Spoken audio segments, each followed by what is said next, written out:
Thanks for watching. I'm Prerna Agarwal, Technical Product Owner for The Guardian. Today we'll be giving you Guardian update of Sprint 44 that lasted from July 24th to August 4th. So just a quick overview of the agenda. We'll be looking at the roadmap. We'll also be talking about the issues that we tackled in Sprint 44. Then we'll be flipping over and giving a short demo on Sprint 44. Then we'll be talking ahead of week of August 7th, which is Sprint 45. Then we'll also be talking about the upcoming releases, and we'll also be giving you some of the ways that you can either submit bugs or policy requests through various different channels. So just a quick overview of the Guardian roadmap. Again, this is open source. Anybody can see that. All you need to do is install the Zenhub extension in Chrome. And when you travel to the Guardian GitHub repo, you will be able to see a tab to quickly open that up and see what's going on there.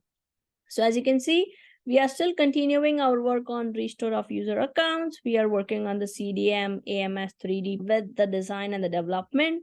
Then we are also working on the evolution of the policy differentiation. We are working on the contract-based delegation for token retirement operations. Let's see what are the issues that we tackled in Sprint 44. So in Sprint 44, currently we committed to 45 story points and we delivered 19 story points, which includes some of the documentation updations and some of the bugs fixing.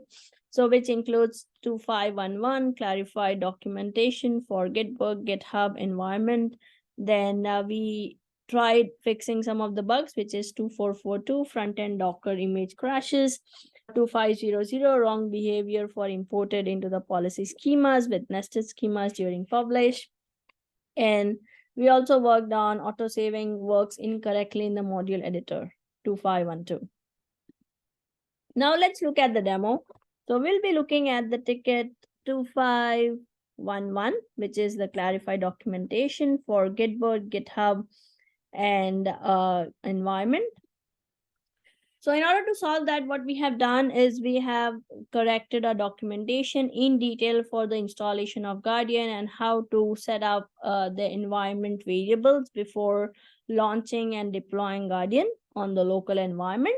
So as you can see, you can visit docs.hedera.com/guardian/readme. When you get there, if you go to getting started, you have a whole section of installation guide. In that, currently, as you can see, we have different installation and how to configure hedera, local node, and HashiCorp port, and so on.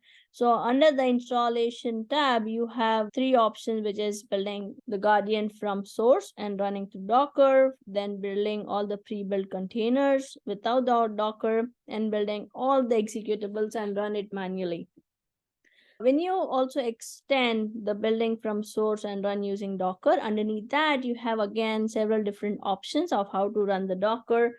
One is deploying Guardian using default environment. As you can see, by default, Guardian_env can be blank, and then it just uses the template.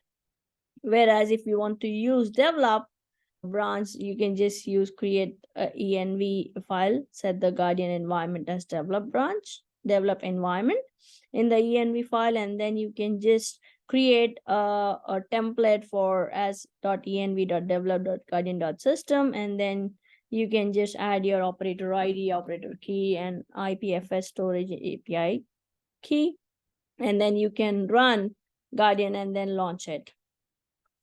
Then you have the third step where you want to just deploy Guardian using a specific environment that could be a QA. So you can just set up similar to develop. You can just Guardian_env can be set up as QA, then create a template file as env.qa.guardian.system. Underneath that, in the configs folder, then you need to just update the same operator ID key and API IPFS of storage API key in the Guardian system environment file which you created, and then you can just launch the Guardian using Docker command, and then launch the Guardian in the localhost 3000. So please have a look at that updated documentation. In addition to the Gitbook, we have also updated our repository README with the same information. Please have a look and let us know if you have any questions. Please email us at info@envisionblockchain.com. Now looking at the Sprint 45 sprint. So currently we are committing 47 story points in 45 sprint, which will be lasting from August 7 to August 18. So in this particular sprint, we are actually targeting and completing 1618 demo experience. Then we are also working on 2307 CDM AMS 3D evolution of policy differentiation, which is 1793. Then 2458, which is feature cloud deployment. And we are also working on the Miko integration for the front end and the back end. Talking about the releases, our last release was on Thursday, Monday, July 31st, 2023. Our next release will be on Thursday, August 31st, 2023. So there are multiple ways to reach out to us. You can reach out to us on GitHub. You can submit policy requests, enhancements, or if you find some bugs, please go ahead and mention those bugs with us so that we can get our team on it.